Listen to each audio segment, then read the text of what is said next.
and this will be your premium right here. Sorry to interrupt. I just want to say I combined home and auto with State Farm, saved $760.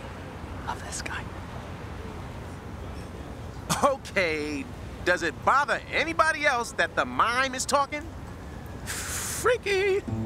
Bundle home and auto, and you could save $760. That's 760 good reasons to call Bill Thompson in Indiana or Jen Hoffman in Homer City.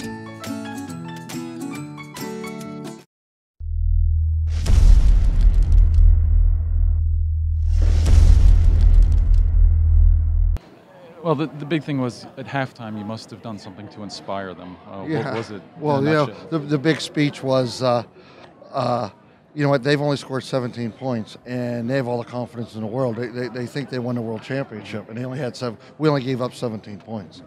You know, and they were playing that little matchup. John Woods gave us some fits, and the big speech was, fellas, you know, no matter what happens tonight, let's go. If we're going to go down, let's go down playing our game. And the guys just decided that collectively that we're just going to move the basketball, just keep moving it, and look for that open shot, and hopefully get points out from our defense. And that's what happened, the defense. Maybe it's a little bit simplistic, but you did rely on the defense to create some turnovers, get into transition. I mean, it's basic basketball, but it worked. Absolutely. You know, we like to run the floor. There's basically three ways to be able to run the floor: rebound, press, or steals, play defense. And it's all around defense, you know. And they were doing a nice job. We call it Scooby-Dooing. You know, when we get the rebound, they were coming after us, so we couldn't get the clean outlet pass. In the press, we were going to do it a couple times. We never made a foul shot, you know, to do it, just to try it. But I thought we played pretty well, all three defenses the first half. And quite honestly, I looked at the guys, you know, me, the genius, I said, what do you feel most comfortable with? And Riley says, Coach, let's play a 1-3-1. That's what we can do. They thought that that's where we could get some defensive steals because we have such long arms. And for the better part of, the whole third quarter and the better part of the fourth quarter, it shut them down. And then when they took some desperation shots, hey, they're shooters. Yeah. That was the other thing. Towards the end, they started hitting the threes. Right. Sometimes there's not a lot you can do for that. No, right, because the first one was like a 28-footer. I mean, what are you going to do? We can't guard the whole floor. But then we switched to a 2-3 just to give them a different look because they got comfortable in that 1-3-1 their spots. And then we played man-to-man for a while. Just to get them, they got too comfortable. They got in that rhythm. They knew what spots against the 1-3-1 they wanted to hit. But then we went back to the 1-3-1, you know, the last minute there. Was there maybe opening night jitters too? You guys haven't played Absolutely. in a week, and it's hard to sort of take a break and then come out. Absolutely, you know, we haven't played for a week. We did scrimmage down at Apollo Ridge, but it's the playoffs, you know. And when you look back the last 20 years, we haven't had a whole lot of success in the playoffs.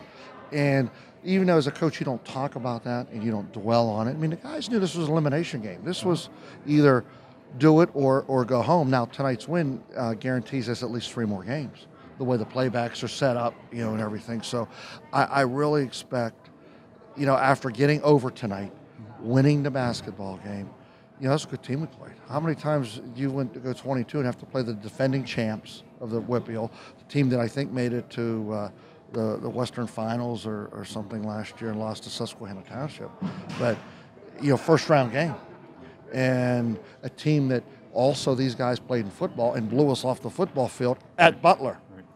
So, you know, there was a lot of negative energy creeping into our mind, and I think we flushed it all out in the second half. Was part of that too the seeding, to be sitting there number 5 when you see? I mean, you know that it was you out know, before you beat Hampton, but for right. Hampton to be 3 and all that. I mean, you know, that's something to talk about the first night. You know, all right, you know, we were disappointed. What are you going to do? The seeding is a number. It's your line that seed gets you. And I told the guys, all right, I'll say it one time. You know, we're 5 seed. Boo-hoo, cry, cry, cry.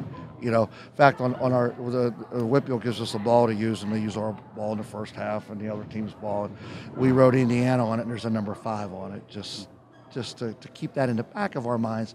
But it's that 5 got us to play Central Valley, Highlands, or West Mifflin. It's the line. And I told the guys that I was pretty happy with our line, that I thought we'd be competitive, and we match up fairly well with the teams in our line, our pod, to use a expression from the college game. So, you know what?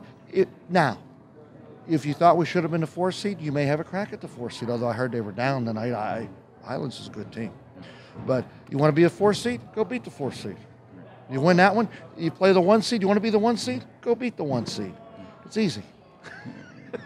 Sounds easy. But overall, just sort of take a sigh of relief tonight. I mean, you got the first win out of the way. Now you're moving on. Even me, it's just, you can just feel it off our shoulders that, well, you're Indiana. You've had no success in the playoffs. You play in an easy section. Well, you know what? Those games in Southmoreland and Greensburg-Salem weren't that easy. But, that's the perception, and so it's like, all right, we won that game. Now let's go play basketball. And I think we're just going to get better. I think our confidence level is going to start Friday night where it ended tonight, and it's just going to get higher.